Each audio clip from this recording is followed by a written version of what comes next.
Bonjour à tous. Alors aujourd'hui, je voulais faire une vidéo sur la méditation et vous proposer même un exercice de méditation guidée. Mais je vais d'abord avoir un petit propos introductif. Donc pour ceux qui ne sont pas intéressés par ce propos introductif, vous pouvez directement aller à la partie de la vidéo qui va concerner la méditation guidée. Je proposerai certainement un découpage comme je le fais régulièrement sur mes autres vidéos. Et donc vous n'avez pas besoin d'écouter tout ce que je veux vous dire là si vous voulez directement passer à l'exercice de méditation. Donc, pour ceux qui sont restés, pourquoi je veux parler de la méditation aujourd'hui? Avant tout parce que la méditation, ça fait 7 ans que je la pratique dans ma vie et que j'en ai vu les bénéfices au jour le jour.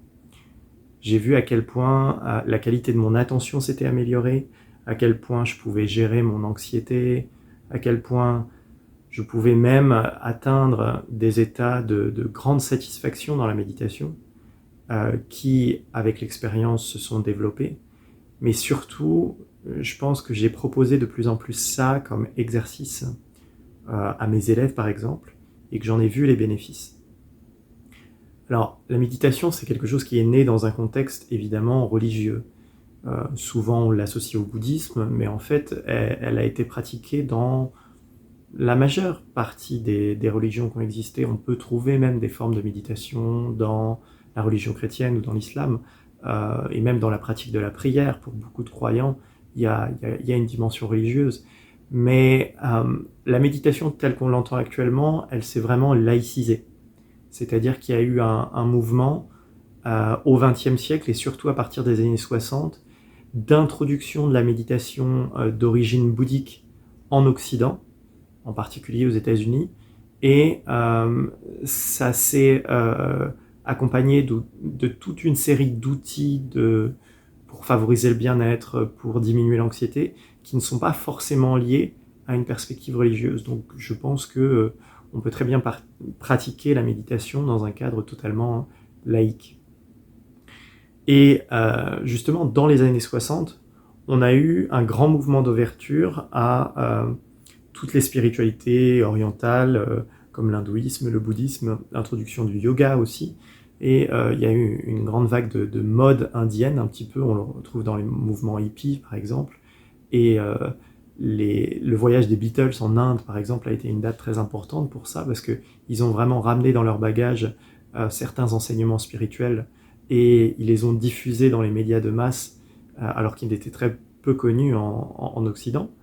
Et donc on a eu des maîtres spirituels indiens, ce qu'on appelle des yogis généralement, qui sont venus, en particulier aux États-Unis, et qui ont commencé à monter des centres, qui se sont associés parfois à des psychologues, et qui ont mis en place des méthodes de méditation, qui sont aujourd'hui très diffusées, pratiquées par des millions de personnes dans le monde, et qui véritablement ont montré leurs effets même au niveau scientifique. Alors, je ne vais pas m'aventurer dans le domaine des sciences pour cette vidéo, mais si vous voulez juste une référence, un bouquin que j'ai lu qui peut être intéressant, c'est le bouquin du docteur Stephen Lorais.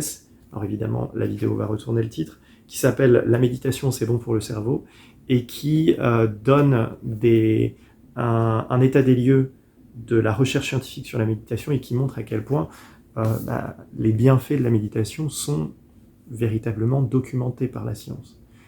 On n'est plus du tout à une époque où on faisait preuve d'un grand scepticisme, d'une réticence face à la méditation, de la part des esprits, on va dire cartésiens, des esprits qui ne croyaient qu'à la science, et qui voyaient toutes ces pratiques comme un retour de la superstition après la lente diminution de l'emprise des religions sur l'humanité. Donc, la méditation a été introduite dans les années 60, et elle se développe, et il y a plusieurs techniques de méditation qui ont été mises en place.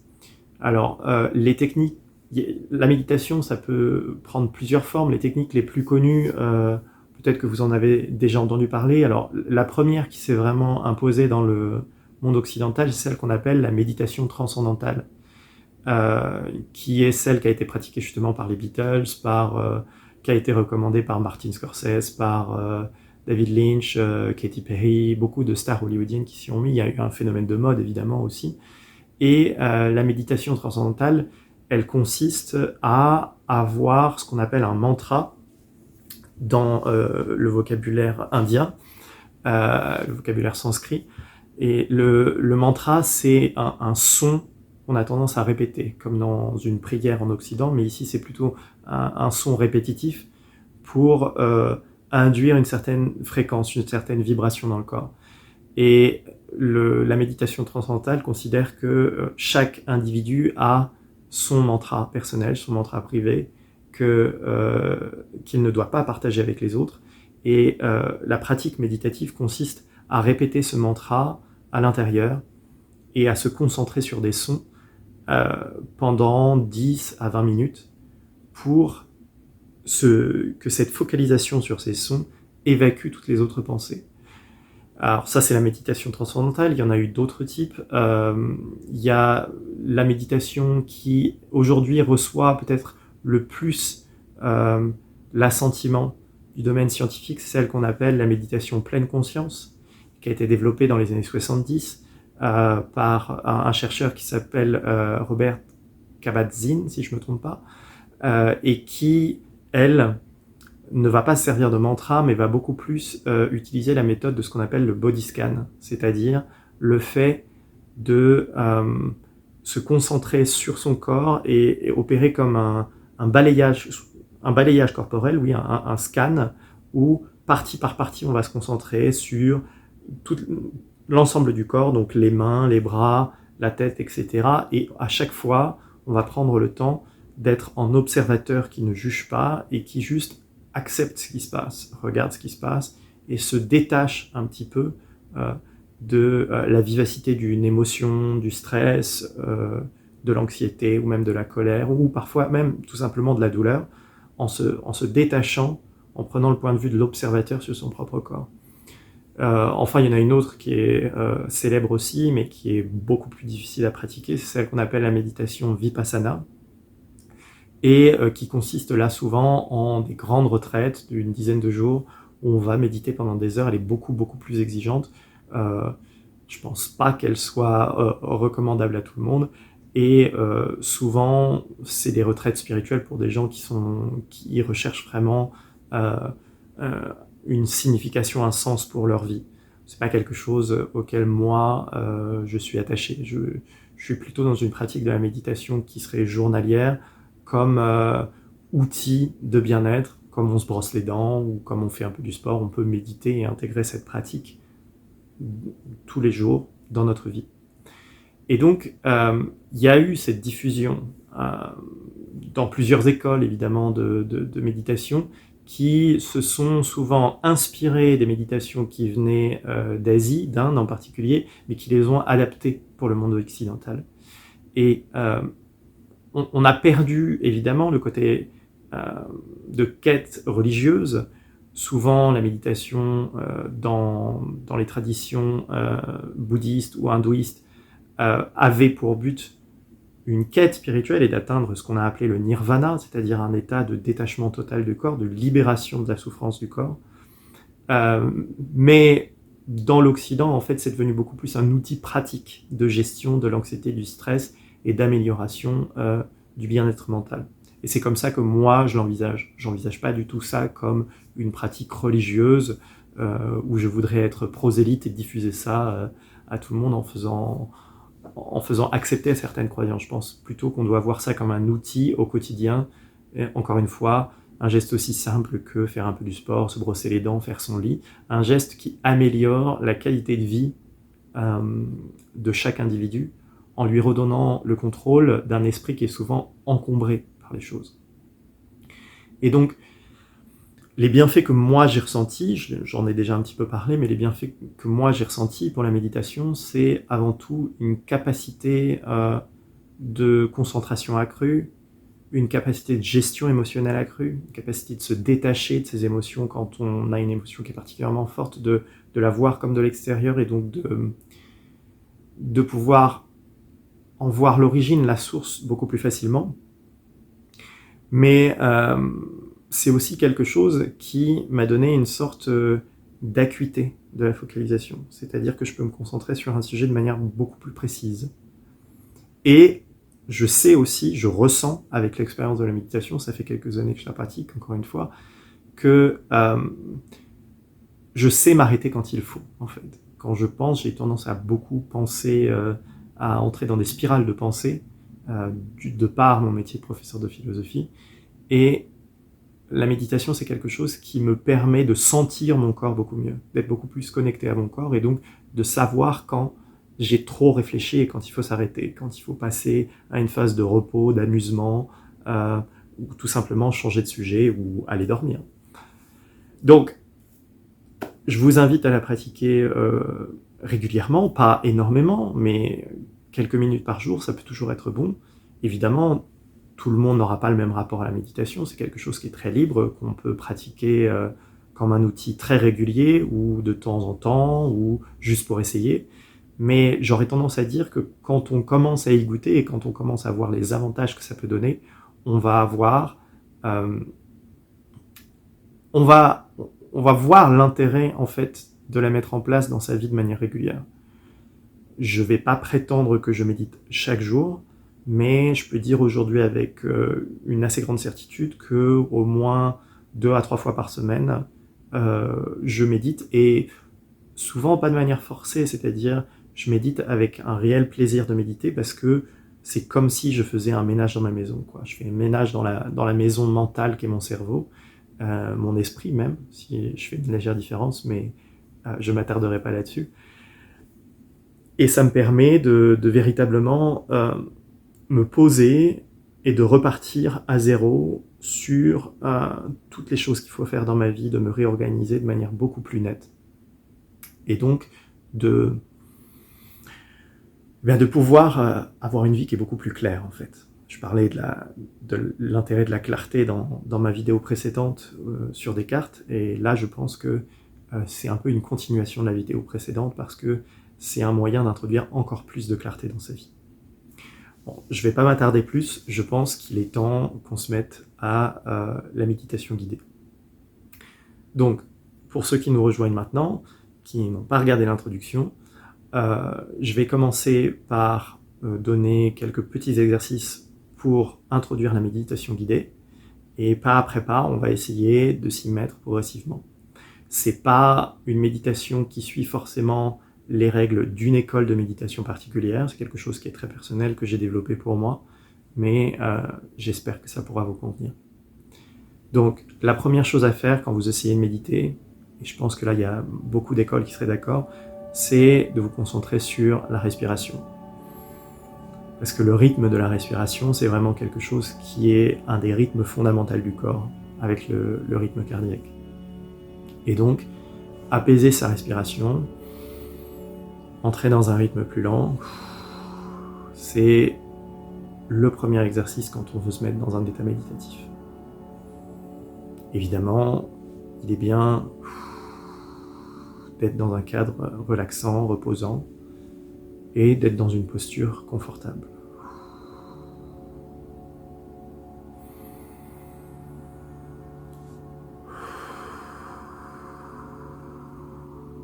On ralentit le rythme de la respiration.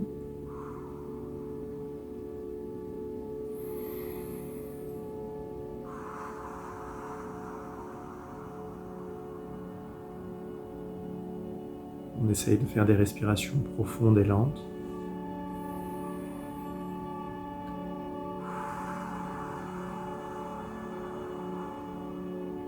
Pour oxygéner tout le corps, pour se mettre en état méditatif.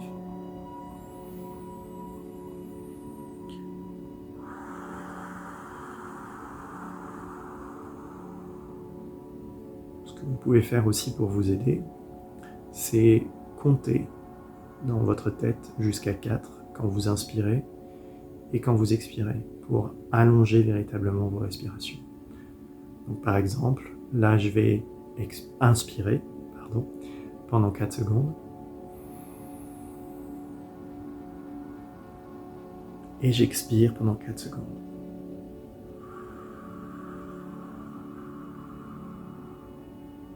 Et je recommence.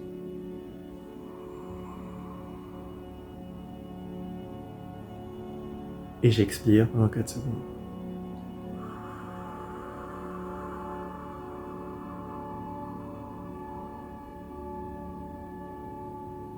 Véritablement, l'apaisement de la respiration, c'est la première étape pour se mettre dans un état propice à méditer.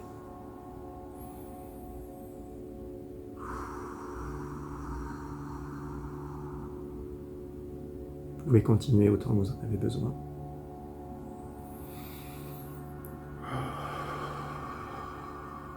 Et sentir aussi. Sentir, ça peut être un exercice pas mal, que à chaque fois que vous expirez, vous imaginez que le stress, la tension s'évacue à travers votre souffle.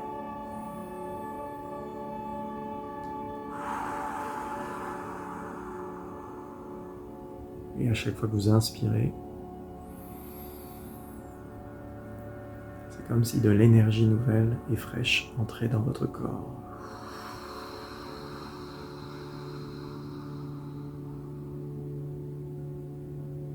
Bien. Maintenant qu'on a un rythme de respiration plus calme, on va pouvoir passer à l'étape suivante pour laquelle vous pouvez fermer les yeux, qui va consister dans ce qu'on appelle en anglais un body scan, ce que j'appellerais un balayage corporel, c'est-à-dire que l'on va scanner pendant 1 à 2 minutes notre corps en partant du haut, et pour nous aider, on peut s'imaginer, se représenter une lumière qui traverse notre corps très lentement de haut en bas.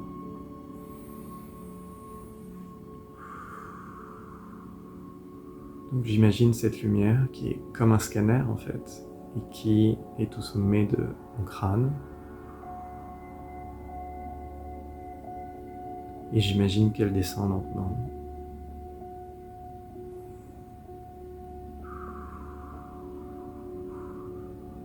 Et ce que va faire ce scanner, c'est que il va examiner doucement toutes les zones de votre corps, les yeux, le nez, les oreilles, je descends.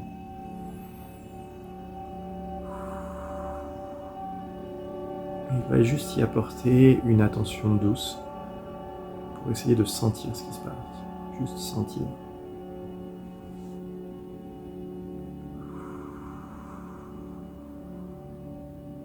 Je descends encore. J'arrive aux épaules. Et je sens personnellement, dans mon corps, que j'ai une certaine tension au niveau des épaules et au niveau du haut du dos. Donc je ne cherche pas à modifier ce qui se passe.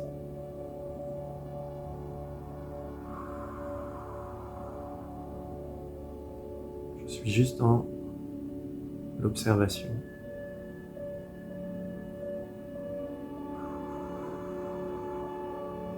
J'observe avec une attention douce.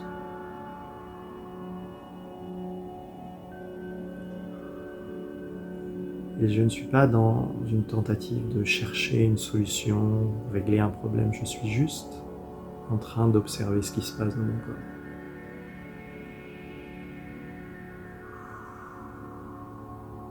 Sans jugement.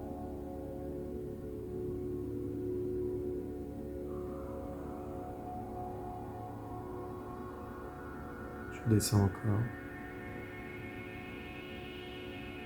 Je sens mon ventre. Je sens le bas de mon dos.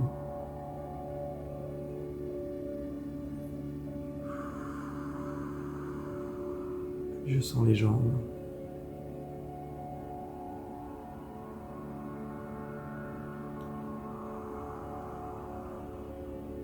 Mes genoux.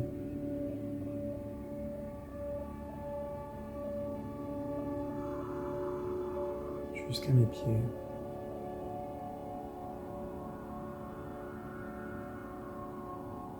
Et encore une fois, je ne cherche pas à régler un problème, à trouver une solution. S'il y a une douleur, par exemple, je l'accepte. S'il y a une tension, je l'accepte.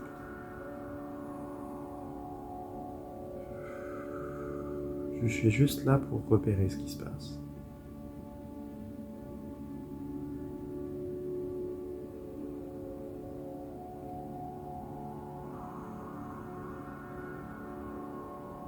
Vous pouvez ensuite retourner à la zone de votre corps qui peut-être demande le plus votre attention. Essayez de sentir quelle est la zone que vous venez d'observer qui demande le plus votre attention.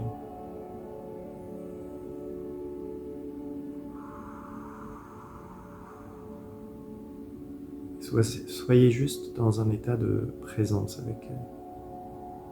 avec cette zone.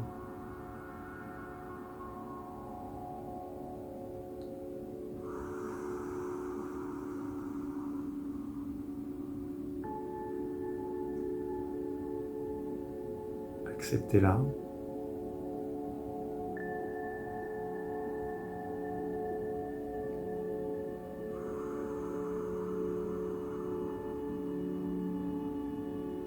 Vous pouvez même essayer de la visualiser.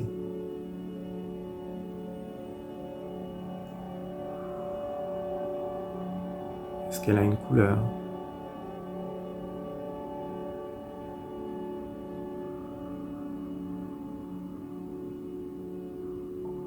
Est-ce que cette zone de votre corps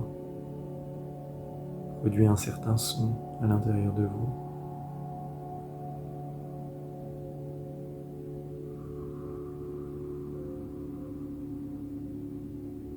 Est-ce qu'elle est associée à certaines émotions ?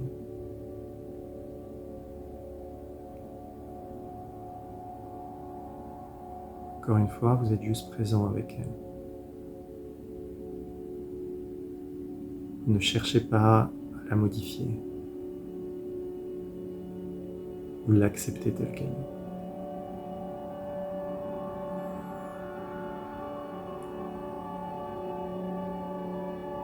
Et normalement, rien que par cette présence, cette acceptation, vous pouvez sentir que cette zone de votre corps se détend un petit peu. Simplement parce que vous êtes là avec elle.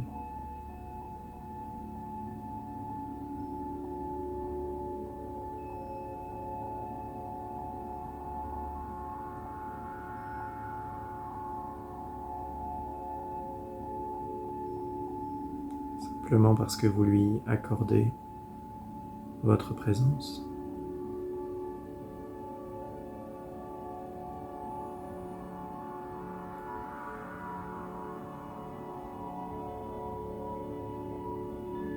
Et vous pouvez sentir que les sensations se dissolvent un peu.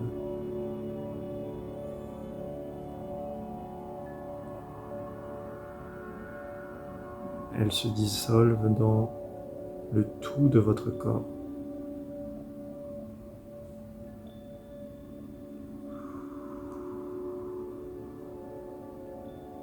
C'est comme si vous aviez une sensation unique de l'ensemble de votre corps.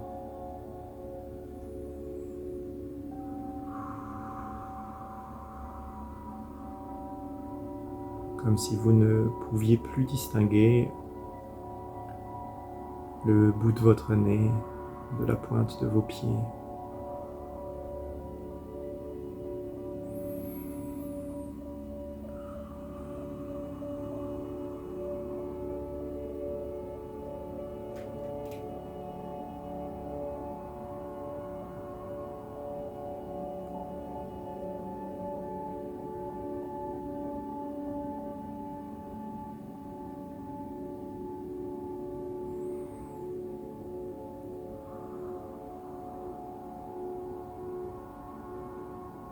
Vous êtes juste présent à ce qui se passe,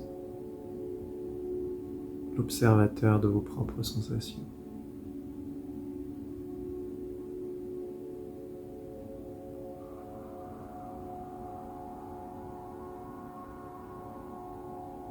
Et il est possible que des pensées vous assaillent,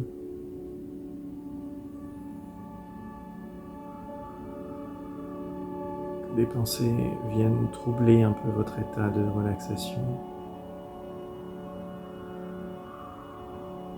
bien laissez-les venir. Ne cherchez pas à lutter contre ces pensées.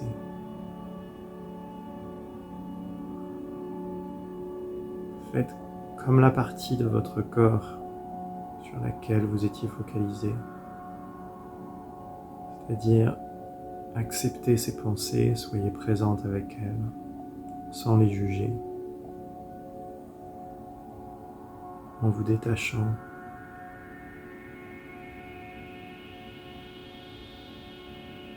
En sentant que, en étant simplement présent, ces pensées se dissolvent, elles aussi.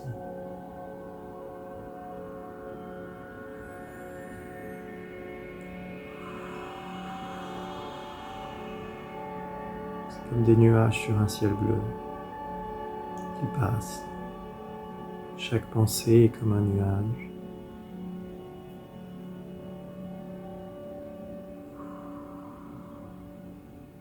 Que vous pouvez juste observer et laisser passer.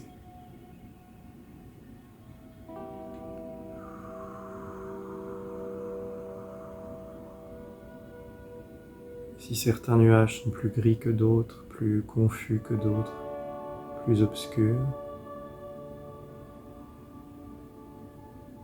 eh bien vous ne les jugez pas. Vous les observez juste passer.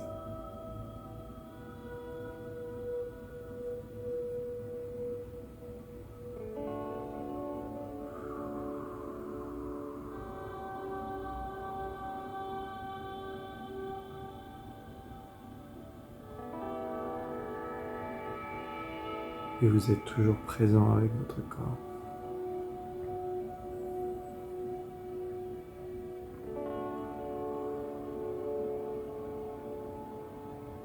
Vous êtes là pour lui. Vous n'essayez pas de le fuir, vous êtes présent avec lui.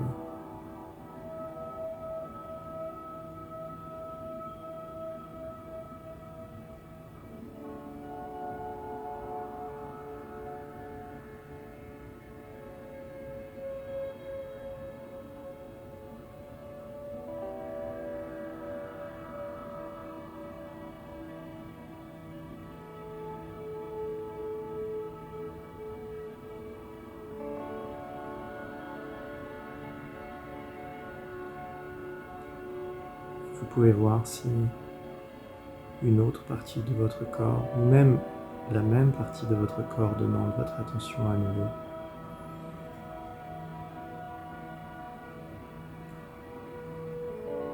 Et vous revenez vers elle, tant qu'elle a besoin de vous.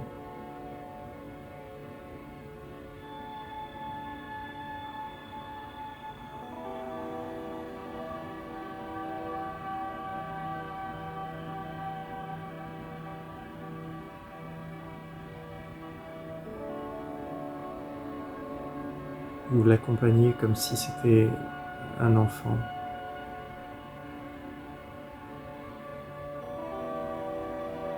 Qui était dans un état de trouble important.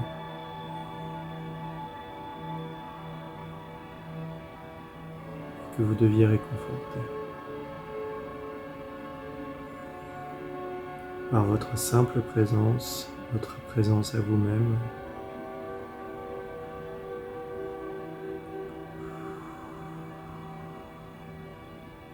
vous favorisez un état de relaxation.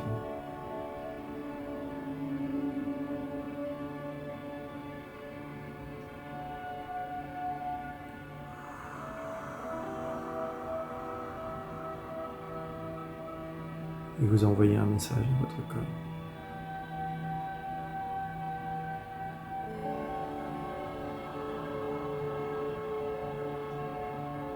Vous lui envoyez le message que vous l'acceptez totalement.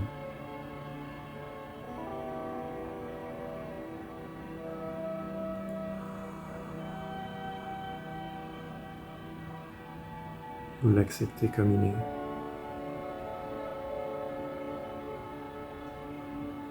N'essayez pas de le changer.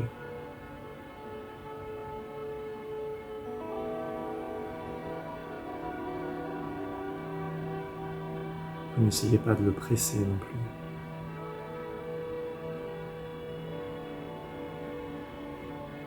Il va à son rythme.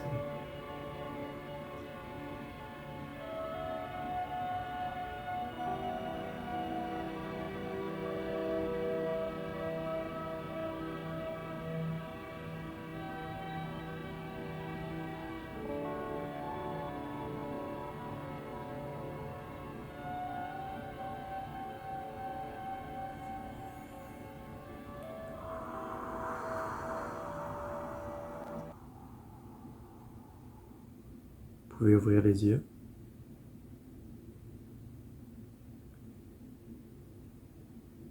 Et vous pouvez prendre conscience du monde qui vous entoure,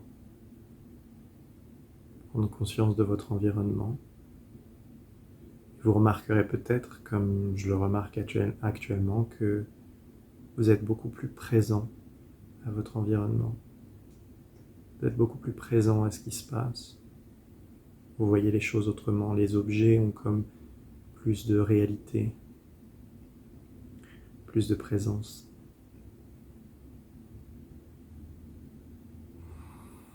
Et encore une fois, votre corps a eu un moment d'attention dont il avait besoin. Votre cerveau a eu un moment de détente dont il avait besoin.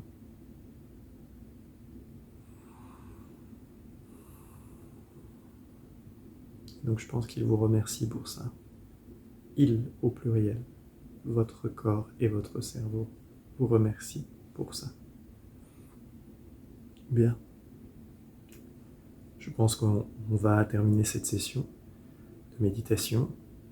J'espère que vous aurez ressenti un même état de détente que moi, ou un état similaire, que ça vous aura servi. Et vous pouvez regarder cette vidéo à nouveau quand vous en aurez besoin, pour vous mettre dans un état méditatif aussi simplement que les procédés que je vous ai donnés. J'essaye de garder ça très simple, de ne pas faire compliqué, pour être sûr que c'est quelque chose de praticable au quotidien. Bien, je vous remercie et à la prochaine fois.